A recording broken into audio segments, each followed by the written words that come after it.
Hello students, welcome to WiFi studios. एक बार फिर से आपका स्वागत है सुबह के 5:30 के सेशन में। और आज के इस सेशन में हम डिस्कस करने वाले हैं top 20 analogy questions.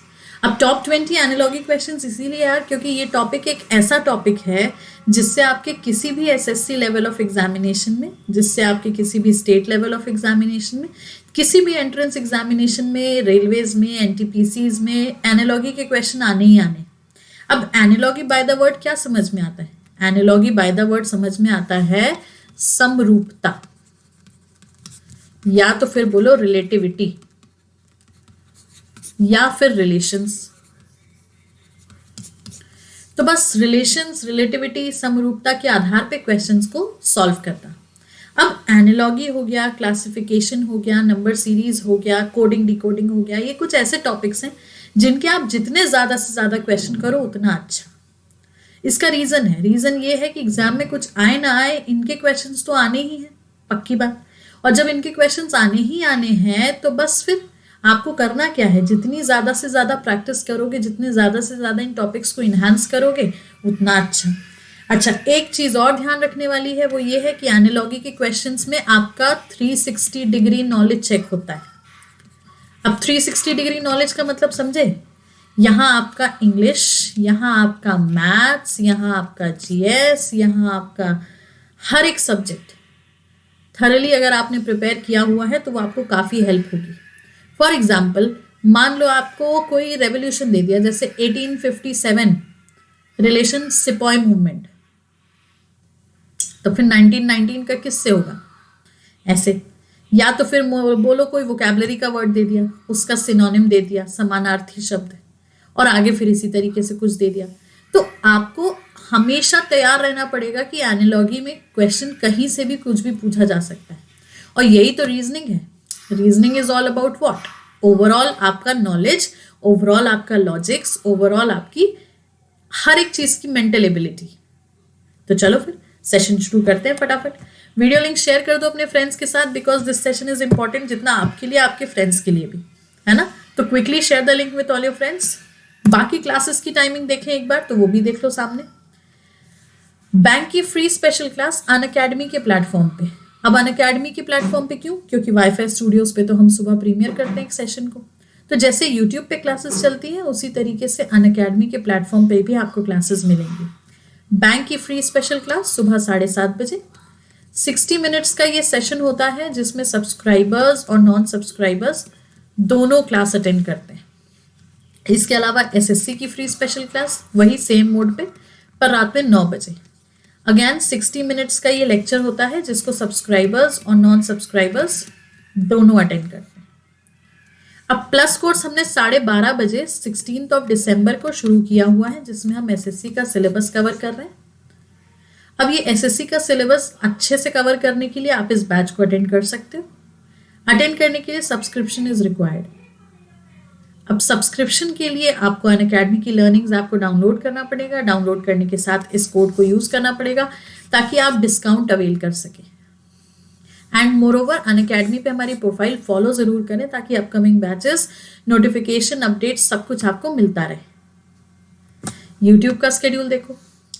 Wifi studios Monday से लेकर सैटरडे सुबह 5:30 बजे सेशन प्रीमियर होता है, और सैटरडे संडे शाम को 7 बजे सेशन लाइव चलता है। वाईफाई 2.0 पे मंडे से लेकर फ्राइडे तक 4:30 बजे शाम को सेशन लाइव होता है, और सैटरडे संडे यही सेशन शाम को 4 बजे हो जाता है या 4:30, depending on the schedule structure. अब आगे आपको सब्सक्रिप्शन का प्रोसेस पता ही है। किसी भी कोर्स पे क्लिक करेंगे, कोड अप्लाई करेंगे और बस सब्सक्रिप्शन अपना डन कर लेंगे। अदर सब्जेक्ट्स और अदर एजुकेटर्स की एक्सेस भी आपको मिल जाएगी। कहाँ? अनअकैडमी पे। तो एक बार सब्सक्रिप्शन करके देखो यार, भले ही 1 महीने का करके देखो, लेकिन करके देखो। हम क्वेश्चन शुरू करते हैं क्योंकि क्वेश्चन जितने ज़्यादा से ज़्यादा सॉल्व करेंगे उतना अच्छा और उतने बेनिफिशियल। अब क्वेश्चन इंस्ट्रक्शन एनालॉगी का ऐसा होता है जिसमें लिखा है select the related word, letter, number from the given alternatives. दिए गए विकल्प से संबंधित शब्द, अक्षर या संख्या को चुनें। अब लेटर्स क्या दिए हुए? IJLMPQ question mark. दिमाग लगाओ, IJ का जो रिलेशन LM से, वही रिलेशन PQ का स्टैब्लिश करना है। तो अब अगर हम देखें I की प्लेस वैल्यू 9, J की प्लेस वैल्यू 10, L की प्लेस वैल्यू 12, M की प्लेस वैल्यू 13। अब प्लेस वैल्यूज तो पता है ना, A का 1, B का 2, C का 3, इस तरीके से Z का 26। तो उसी हिसाब से यहाँ पे आ गई। तो अब क्या समझ पा रहे हैं हम, 9 + 3 10, 11, 12 और 10 + 3 M हो गया। तो वही चीज़ यहाँ करो, 16 है, 17 है, 16 + 3 कितना हो जाएगा ये हमारा 19, 17 + 3 कितना हो जाएगा 20। अब 19 मतलब 19th लेटर S, 20 मतलब 20th लेटर T। तो option number C ST is the right answer. Done. अगला देखिए, अब क्या दिया हुआ है आपको, QO OQ। अब दिमाग लगाओगे ज्यादा, 17 15 15 17 -2 + 2, तो AZ में भी यही करो फिर। 1 है ये, 26 है, -2 करोगे Y आ जाएगा, +2 करोगे B आ जाएगा। ऑप्शन में तो Y और B कहीं पे है ही नहीं, तो बस ये फॉर्मेट गलत। अब इसके अलावा ज्यादा दिमाग ना लगाते तो देखो, सेम लेटर्स हैं, बस क्रॉस में चेंज कर दिया है, Q की प्लेस O की प्लेस से बदल दी। तो वही चीज अगर हम करें तो Z यहाँ और A यहाँ आ जाए, इसकी जरूरत ही नहीं, और ऑप्शंस भी हमारे उस सपोर्ट में है। So that means option number D ZA is the right answer. Done. अगला देखो, अब क्या है ये, CEXV। अब CEXV का मतलब क्या हुआ, ऑपोजिट्स। अब ऑपोजिट्स देखो, A का Z, B का Y, C का X, D का W, E का V, F का U, G का T, H का S, I का R, J का Q, L का O, M का N, K का तो भूल गए हम, K का P। ये याद करना पड़ेगा, और बहुत मुश्किल नहीं है यार इसको याद करना। शुरू से शुरू करोगे तो A, पीछे से शुरू करोगे तो Z, शुरू से शुरू करोगे तो सेकेंड लेटर B, पीछे से जाओगे तो Y, इसी तरीके से C, X, D, W, बस आगे पीछे करना। मतलब A से लेके Z तक अगर आपको याद है तो आप हर लेटर्स को आगे पीछे कर ही सकते हो, है ना। तो बस अगर C का ऑपोजिट X हो गया, E का ऑपोजिट V हो गया, तो M का ऑपोजिट N, U का opposite F। So option number A NF is the right answer. समझ गए।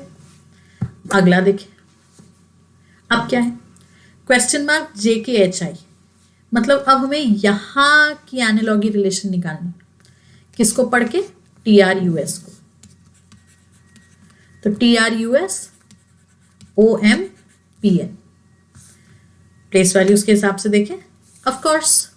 तो T का 20, R का 18, U का 21, S का 19, O का 15, M का 13, P का 16, N का 14। अब देखो 20 से 15 -5, 18 से 13 -5, 21 से 16 -5, 19 से 14 -5, तो सब जगह -5 हो रहा है। अब दिमाग कहेगा JKHI में -5 कर दो, लेकिन याद रखना JKHI के बाद वाला नहीं चाहिए, JKHI से पहले वाला चाहिए। तो पहले वाले के लिए +5 करो रिवर्स में, तब तो फिर वहां से -5 करते हुए JKHI हम पाएंगे ना। बात समझ आई ना। तो रिवर्स में जा रहे हैं, दैट इज वाई +5 होगा। +5 होगा तो J की प्लेस वैल्यू 10, K की प्लेस वैल्यू 11, H की 8, I की 9, तो 10 + 5 15, 11 + 5 16, 8 + 5 13 और 9 + 5 14। 15th letter O, 16th letter P, 13th letter M, 14th letter N, तो OPMN ऑप्शन नंबर D। यार लेटर्स की प्लेस वैल्यू तो अब याद करनी पड़ेगी, याद करोगे तभी आसानी से और जल्दी आंसर्स आएंगे। नहीं होती है तो एक बेस्टेस्ट वे है कि एक पेपर में साइड में नोट कर लो, ऑपोजिट्स भी नोट कर लो, प्लेस वैल्यूज भी नोट कर लो, तो आंसर निकालने में आसानी होगी। ठीक, चलो अगला देखें। इंस्ट्रक्शन तो वही सेम है। अब क्या हुआ, AEJO ZVQL, बस लिखते ही समझ गए। अगेन ऑपोजिट्स लेटर, ऑपोजिट्स ही है यहाँ पे, ऑपोजिट्स के अलावा थोड़ी कुछ है। और ऑपोजिट देखो तो ए का जेड, ई का वी, जे का क्यू, ओ का एल। तो डी आई एन एस का देखो, डी का डब्ल्यू, आई का आर, एन का एम, एस का एच। तो W R M H.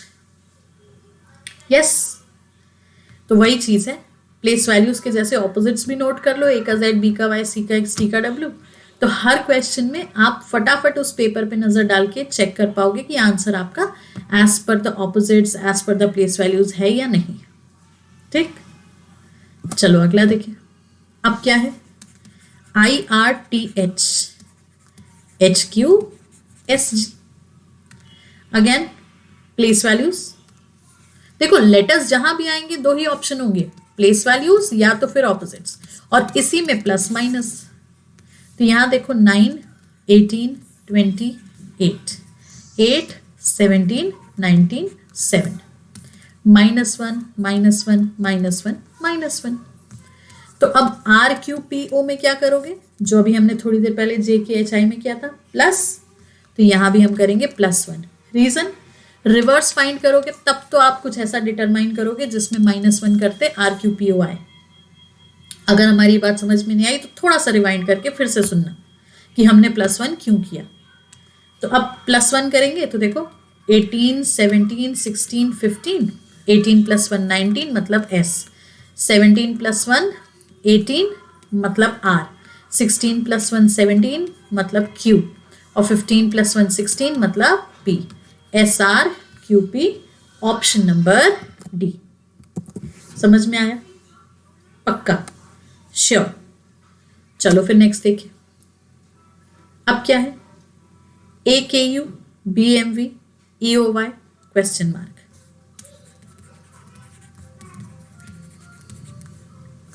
One, 2, 11, 13, 21, 22, +1 +2 +1।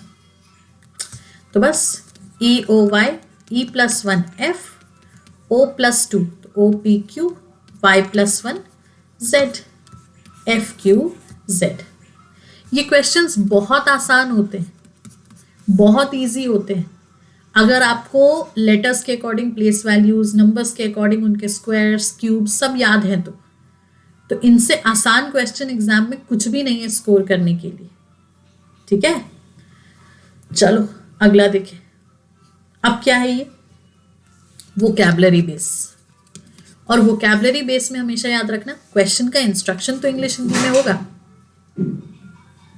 लेकिन जो नीचे वर्ड्स दिए जाएंगे उनका ट्रांसलेशन आपको नहीं दिया जाएगा।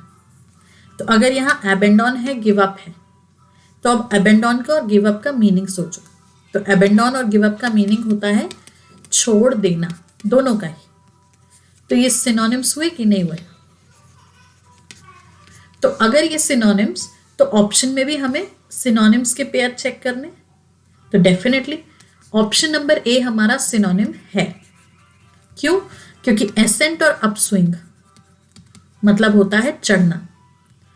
कैप्चर और अरेस्ट ये भी सिनोनिम है, क्योंकि इसका मतलब होता है पकड़ना।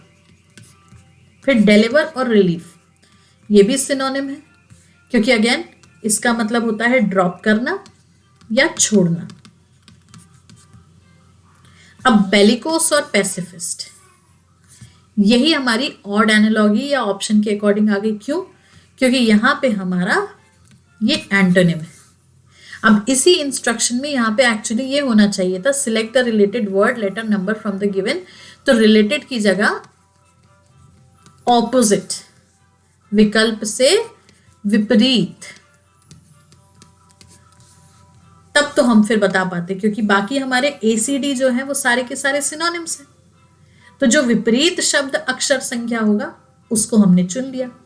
अब मीनिंग की अगर हम बात करें तो वो भी देख लो। बेलिकोस का मतलब होता है अग्रेसिव, मतलब गुस्से वाला या लड़ने को तैयार। और वहीं पैसिफिस्ट की बात करें तो पैसिफिस्ट का मतलब होता है पीसेबल, मतलब शांति प्रिय या शांतिवादी। तो हो गया ना ऑपोजिट। समझ गए? तो ऐसा भी क्वेश्चन आ सकता है। चलो अगला देखें फिर। अब क्या है? Mother child tree question mark. तो मदर का बेबी फॉर्म चाइल्ड, तो ट्री का बेबी फॉर्म प्लांट, क्योंकि फ्रूट, रूट, फ्लावर ये तो पार्ट्स ऑफ प्लांट है। ठीक है, तो हमारी जो रिलेटेड एनालॉजी हो गई वो ट्री के साथ आएगी प्लांट। ठीक, अगला देखो। कैप्टन, टीम, तो लीडर क्वेश्चन मार्क। अब ये एक ऐसा क्वेश्चन है जिसमें डेफिनेटली कंफ्यूजन हो सकता है। क्यों? क्योंकि लीडर सुनते ही दिमाग में आ जाता है पार्टी। तो माय डियर स्टूडेंट्स, जैसे एक टीम होती है, टीम को लीड करने वाला क्या कहलाता है? कैप्टन। टीम मतलब क्या होती है? ग्रुप ऑफ पर्संस जो एक साथ लड़ते हैं, खेलते हैं, बैठते हैं, वही टीम कहलाई। ग्रुप ऑफ फ्रेंड्स को हम टीम नहीं बोलते। जो टीम कहीं पार्टिसिपेट कर रही हो उसको हम टीम कहते हैं, चाहे वो किसी गेम में हो, चाहे किसी वॉर में हो, कहीं भी हो। वैसे ही लीडर की अगर हम बात करें तो लीडर इज समवन जिसके पीछे लोग होते हैं। मतलब लीडर को अगर हम बोले तो लीडर हमेशा आगे चलता है और पीछे होते हैं उसके फॉलोवर। समझे? तो लीडर की जो एनालॉजी कैप्टन टीम जैसी है वो है फॉलोवर, ना कि पार्टी। तो आई गेस अब दिमाग की बत्ती जली हो, है ना? चलो फिर आगे बढ़ते हैं, अगला देखते हैं। अब क्या है ये? साइकोलॉजी माइंड, तो ornithology question mark. Now psychology is study of mind, तो ऑर्निथोलॉजी होती है स्टडी ऑफ बर्ड। अब बोलो इसकी हिंदी क्यों नहीं? यार क्योंकि यहां पे लिखा होता मनोविज्ञान, तो आप तो कितने जल्दी रिलेट कर लेते कि स्टडी ऑफ माइंड। तो यहां लिखा होता पक्षी विज्ञान, तो क्या ऑप्शंस की जरूरत पड़ती? आपको तो पता चल जाता कि ornithology is the study of bird. तो इसीलिए ऐसे क्वेश्चंस में अगेन एग्जामिनर आपको ट्रांसलेशन नहीं देगा। ठीक है, जैसे जैसे एग्जामिनर क्वेश्चन सेट करता है हमने उसी तरीके से सारे क्वेश्चंस की फ्रेमिंग करी है, ताकि एग्जाम में आपको किसी भी क्वेश्चन को देख के ये ना लगे कि अरे यार ये कैसे और क्यों आया।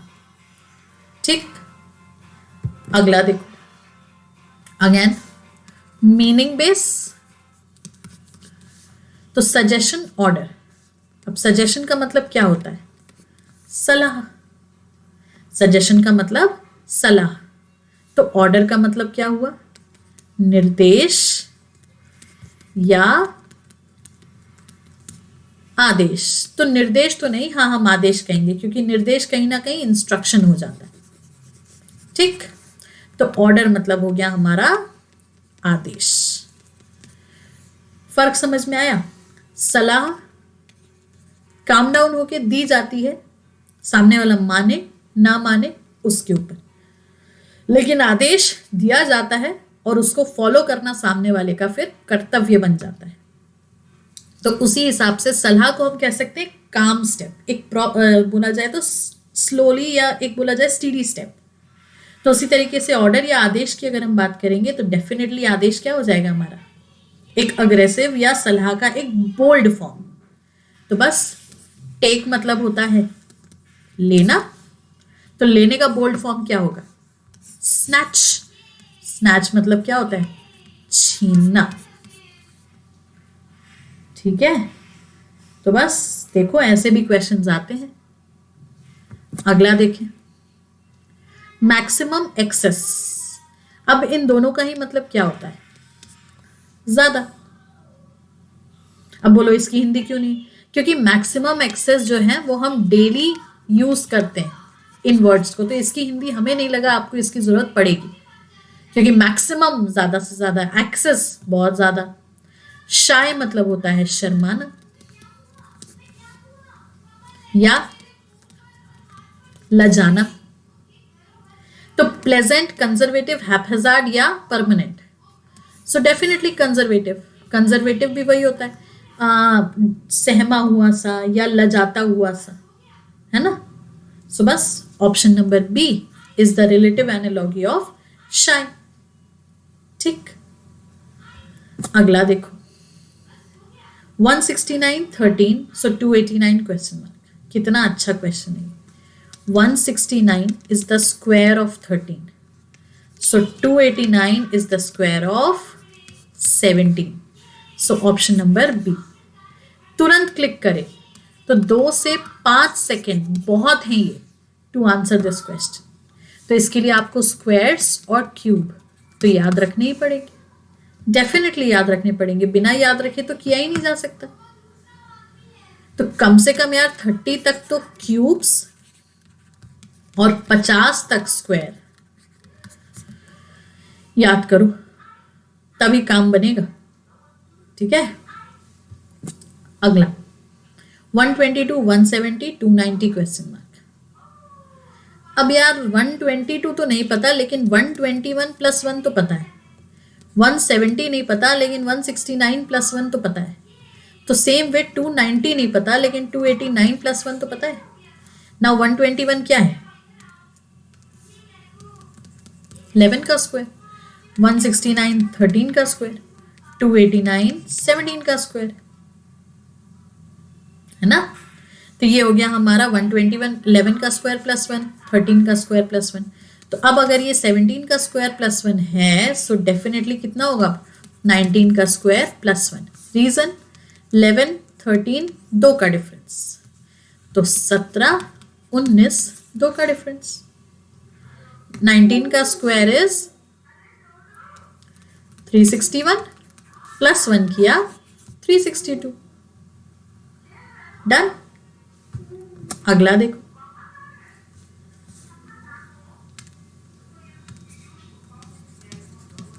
EGI के WUSQ। अब EGI के WUSQ बहुत दूर है, 5 23 प्लेस वैल्यू 7 21। लेकिन अगर थोड़ा दिमाग चलाएंगे ना तो आएगा कैसे। E का ऑपोजिट होता है V, E का ऑपोजिट होता है V प्लस 1 W। G का ऑपोजिट होता है T प्लस 1 होता है U। I का ऑपोजिट होता है R प्लस 1 होता है S। K का ऑपोजिट P तो प्लस 1 Q। तो उस हिसाब से देखें तो D F H J, D का W प्लस 1 X, F का U प्लस 1 V, H का S प्लस 1 T, J का Q प्लस 1 R। तो X V T R option number A. Done. अगला देखिए R E D E F S तो B L U E। अब इसका देखो तो अब यार ये हो तो सही रहा है। D का E प्लस 1, R का S प्लस 1, तो E का F plus 1 cross and straight. तो बस B का C, E का F, L का M, U का V, तो F V M C option number A. Done. अगला देखो थ्रेड का क्लॉथ। तो थ्रेड मतलब हो गया धागा, धागे से बना कपड़ा। तो वायर से क्या बनेगा? रोप मतलब होती है रस्सी, मेश मतलब होता है जाल, सीव मतलब होती है छन्नी, टेलीग्राफ तो हम इसको फोन का तार कह सकते हैं। तो बस वायर का हो जाएगा mesh, that is option number B. Done. अब देखें अगला क्वेश्चन। अब क्या हुआ? Seizures cloth. तो सीजर्स मतलब हो गई कैंची, क्लॉथ मतलब हो गया कपड़ा। कैंची से कपड़ा कटेगा तो stone grinder, x, would, knife, stone, gun Hunt. तो बस कुल्हाड़ी से लकड़ी कटेगी। अगला देखो LJH का KKI। अब L की प्लेस वैल्यू 12, K की प्लेस वैल्यू 11। J की प्लेस वैल्यू 10, K की प्लेस वैल्यू 11, H की 8, I की 9, सो -1 +1 और ये हो गया फिर +1। तो -1 +1 +1 के हिसाब से CIA के साथ ये करेंगे, C -1 B, I +1 J और A +1 B। तो बस BJB is the right answer. So definitely ये 20 क्वेश्चंस बहुत आसान है अगर आप अच्छे से प्रैक्टिस कर लोगे। क्लासेस की टाइमिंग ये सारी आपको पता ही है। बैंक की फ्री स्पेशल क्लास, SSC की free special class, then plus course अभी 12:30 पे चल रहा है, पर आने वाले समय में 12 भी हो सकता है। यूट्यूब का स्केड्यूल डन। तो अब सेशन पसंद आया है तो लाइक करेंगे, शेयर करेंगे, चैनल को सब्सक्राइब करेंगे और इसी तरीके से हमारे साथ डेली बेसिस पे सुबह 5:30 बजे जुड़ेंगे, ताकि सारी की सारी स्टडी SSC एग्जामिनेशंस की, चाहे स्टेट लेवल एग्जामिनेशंस की, आप इसी तरीके से कर सकें, राइट? तो see you all in the next session. तब तक के लिए take care, keep practising. Thank you so much.